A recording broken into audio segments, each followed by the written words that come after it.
अस्सलाम वालेकुम नाज़रीन, पल पल न्यूज़ में आपका खैर मकदम है। मैं हूं आपका दोस्त नदीम अकरम और मैं हाजिर हूं दुनिया भर से शाम की 12 सबसे बड़ी खबरें लेकर, जहां आज की हर खबर या तो जंग का ऐलान है या सियासत का चेहरा बेनकाब करती है। कहीं रूस ने यूक्रेनी लिथियम खान पर कब्जा कर लिया है तो कहीं एप्स्टीन फाइलों में अरब हुकाम की बेनामी दास्तानें सामने आई हैं। चीन, ईरान, यमन, स्पेन, कनाडा, हर मुल्क आज अमेरिकी निजाम पर सवाल उठा रहा है। तो चलिए बिल्कुल बगैर किसी ताखीर के शुरू करते हैं आज की तेज तर्रार और सबसे अहम खबरों का ये सिलसिला, जहां पहली खबर अपनी स्क्रीन पर देख सकते हैं। रूस ने कब्जा किया उस लिथियम खान पर जो जेलेंस्की ने ट्रंप को सौंपने के लिए कहा था। नाज़रीन, एक बड़ी और हैरान कर देने वाली खबर सामने आ रही है।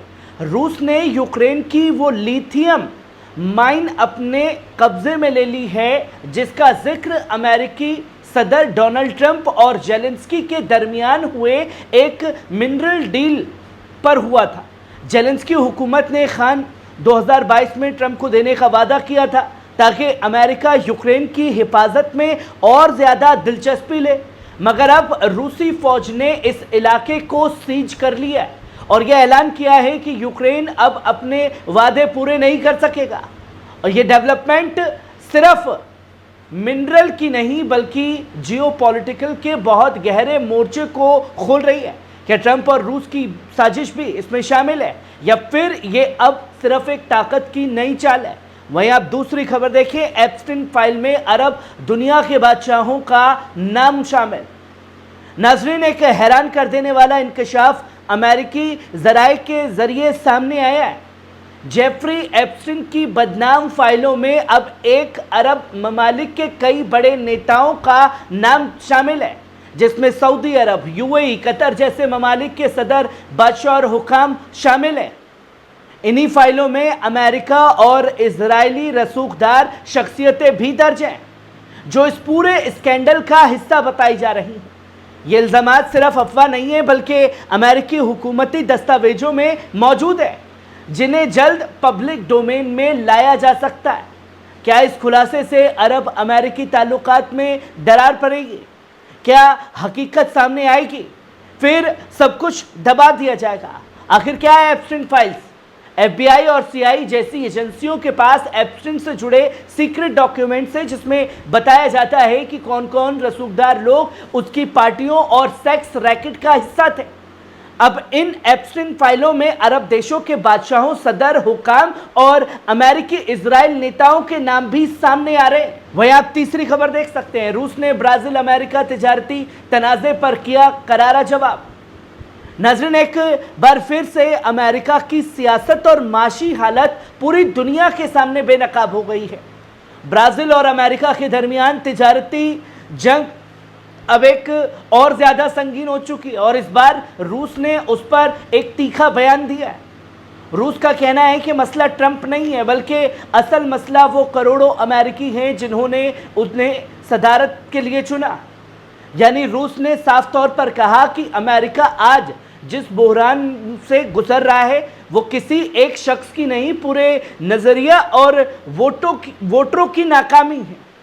इस बयान के बाद वॉशिंगटन में सन्नाटा है क्योंकि ये सिर्फ एक मुल्क की आलोचना नहीं है बल्कि अमेरिकी जमहूरियत पर सीधा सवाल खड़ा कर दिया है। क्या अमेरिका अब भी दुनिया की रहनुमा कौम कहलाने के लायक है या फिर उसकी नींव ही खोखली हो चुकी है? वहीं आप चौथी खबर देख सकते हैं, कनाडा के वजीर आज़म मार्क कार्नी का ट्रंप पर हमला। नाज़रीन, अमेरिका के नए टैरिफ पर अब कनाडा के वजीर आज़म मार्क कार्नी ने अपनी खामोशी तोड़ दी है और जो कहा है वो अमेरिकी सियासत के लिए एक ताज़ा तमाचा बन गया है। मार्क कार्नी ने ट्रंप को निशाना बनाते हुए कहा कि ट्रंप एक बच्चे जैसी सोच के साथ काम कर रहा है और ये शख्स किसी भी जिम्मेदारी को संभालने के काबिल नहीं है। ये बयान उस वक्त आया है जब अमेरिका ने कनाडा की नई अहम चीज़ों पर भारी टैरिफ लगा दिया जिससे कनाडा की माशी पॉलिसी पर असर पड़ रहा है। मार्क कार्नी का कहना है कि ट्रंप सिर्फ सियासी शोशेबाजी कर रहा है جبکہ عوام کو اس کا نقصان بھگتنا پڑ رہا ہے۔ ناظرین، یہ معاملہ اب صرف ٹریڈ وار تک کا نہیں ہے، بلکہ انتراشٹریہ اعتبار اور سیاسی میچیورٹی کا بھی بن چکا ہے۔ کیا ٹرمپ واقعی امریکہ کو مہان بنا پائے گا یا پھر پوری دنیا کے سامنے امریکہ کو شرمندہ کرائے گا؟ وہیں آپ پانچویں خبر دیکھ سکتے ہیں، برکینا فاسو کے صدر ابراہیم تراورے کا امریکہ پر بڑا حملہ۔ ناظرین، برکینا فاسو کے صدر ابراہیم تراورے نے آج ایک ایسا بیان دیا ہے جس سے امریکہ کی جمہوریت اور انصاف کے دعووں کی پوری طرح سوالوں کے گھیرے میں کھڑا کر دیا ہے۔ تراورے نے صاف طور پر کہا، یہ کتنی شرم کی بات ہے کہ ایک ایسی قوم جو خود کو عظیم سمجھتی ہے، وہ ایک ایسے آدمی کو انصاف کے کٹگھرے میں نہیں لا سکی جس نے جیفری ایپسٹین کے جرم چھپائے۔ ابراہیم تراورے نے آگے کہا، اگر ٹرمپ واقعی قانون سے اوپر ہے تو پھر اس ملک کی جمہوریت پر لعنت ہے، آتھو ہے، جو خود کو دنیا کی رہنمائی جمہوری طاقت بتاتا ہے۔ ناظرین، یہ صرف ٹرمپ پر تنقید نہیں ہے بلکہ امریکی نظام عدالت پر سیدھا حملہ ہے۔ کیا واقعی امریکہ آج بھی انصاف اور برابری کا پیغام دیتا ہے یا صرف رسوخ داروں کو بچانے کے لیے میدان بن چکا ہے؟ وہیں آپ چھٹی خبر دیکھ سکتے ہیں، اسپین کی پوڈیموس لیڈر آیونا کا بڑا بیان۔ ناظرین، اسپین کی پوڈیموس پارٹی کی رہنما آیونو نے آج ایسا بیان دیا جس نے پوری دنیا کو جھنجھوڑ کر رکھ دیا ہے۔ انہوں نے صاف طور پر کہا، بنجامن نتنیاہو اس دور کا ہٹلر ہے اور اگر اسے روکا نہیں گیا تو ہماری تمام انسانیت پر ایک عظیم سیاہی ہوگی۔ بولارا نے صاف طور پر کہا، غزہ میں قتل عام اسرائیلی بربریت کے سلسلے میں آیا ہے، جہاں ہر روز بے گناہ بچوں، عورتوں اور مجاہدین کو شہید کیا جا رہا ہے۔ انہوں نے صاف کہا کہ اگر دنیا اب بھی خاموش رہی تو ہم سب اس جرم کے شریک سمجھے جائیں گے جسے نتنیاہو کی حکومت انسانیت کے نام پر کر رہی ہے۔ ناظرین، یہ صرف ایک بیان نہیں ہے بلکہ ایک اخلاقی چیتاونی ہے اس پوری دنیا کے لیے۔ وہیں آپ ساتویں خبر دیکھیں، چین کے وزیر خارجہ وانگ یی کا امریکہ پر وار۔ ناظرین، چین کے وزیر خارجہ وانگ یی نے آج امریکہ کی سیاست پر سیدھا حملہ بولا ہے۔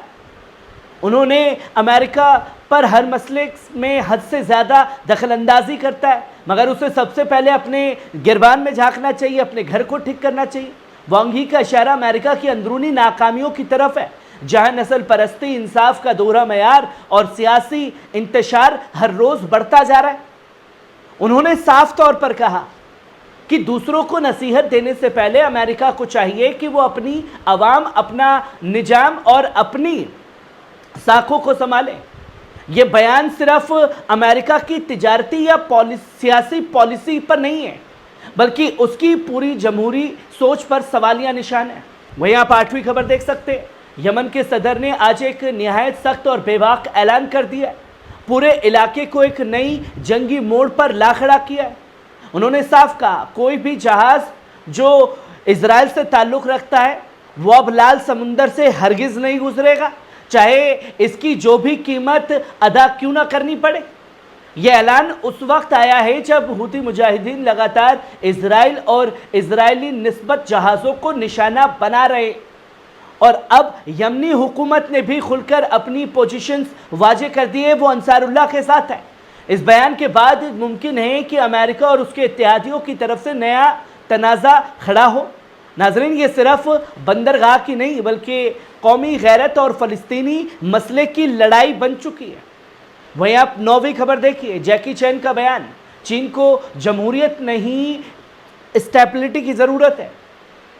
ناظرین، مشہور اداکار جیکی چین نے ایک بار پھر چین کے نظام حکومت کا دفاع کرتے ہوئے غربی جمہوریت پر سوال کھڑے کر دیے۔ جیکی چین نے صاف طور پر کہا کہ چین کو اور زیادہ جمہوریت کی ضرورت ہے، ہمیں صرف اسٹیبلٹی چاہیے۔ ان کا کہنا تھا کہ غربی نظام صرف ہنگامہ اور عدم اسٹیبلٹی لاتا ہے، جبکہ چین کی ترقی اس کی مضبوط حکومت کی وجہ سے ممکن ہوئی ہے۔ یہ بیان ایسے وقت میں آیا ہے جب دنیا بھر میں چین کی حکومت پر حقوق انسانی اور آزادی انداز بیان के मसाइल को लेकर तनकीद की जा रही है, मगर जैकी चैन ने खुल कर कहा, अगर कौम को अमन, तरक्की, यकजहती चाहिए तो उसे सख्त लेकिन पुरसुकून निज़ाम चाहिए, ना कि सियासी ड्रामेबाजी। नाज़रीन, क्या ये स्टेबिलिटी हिमायत है या डिस्कॉर्डरशिप है की तायद कर रहा है? वहीं आप 10वीं खबर देखें, तेहरान में मोसाद का दूसरा खुफिया ड्रोन मरकज़ बेनकाब।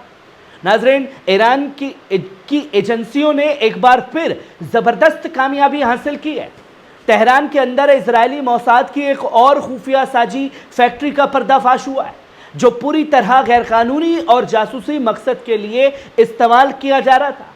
हुकाम का कहना है कि इस गैर अशकरा ठिकाने से हाईटेक ड्रोन का बड़ा ज़खीरा बरामद किया गया है और इस नेटवर्क से जुड़े कई अफराद को गिरफ्तार कर लिया गया।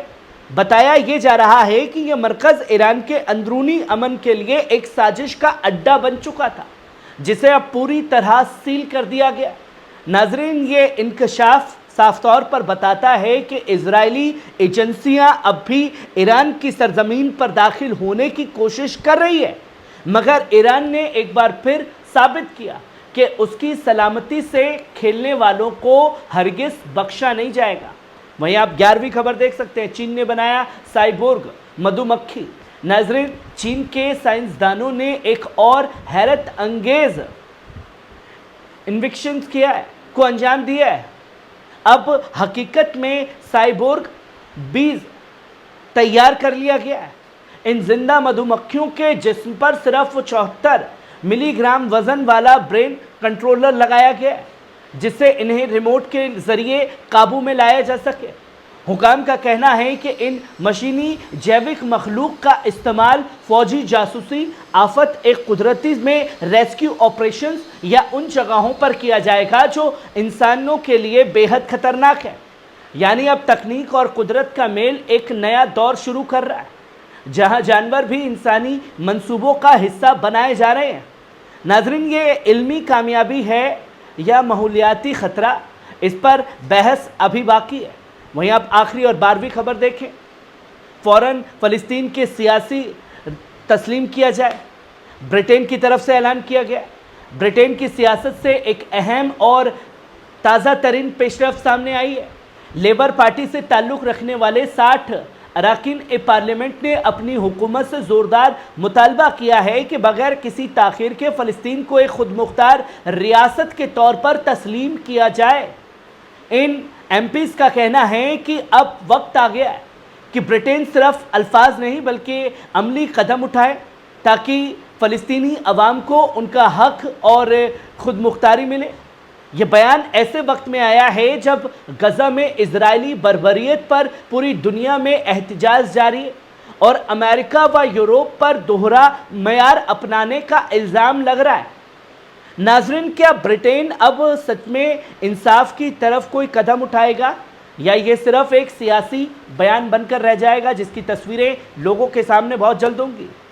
ये थी शाम की 12 बड़ी अहम खबरें। आपको कैसी लगी कमेंट बॉक्स में आकर के अपनी राय ज़रूर दीजिएगा। शुक्रिया।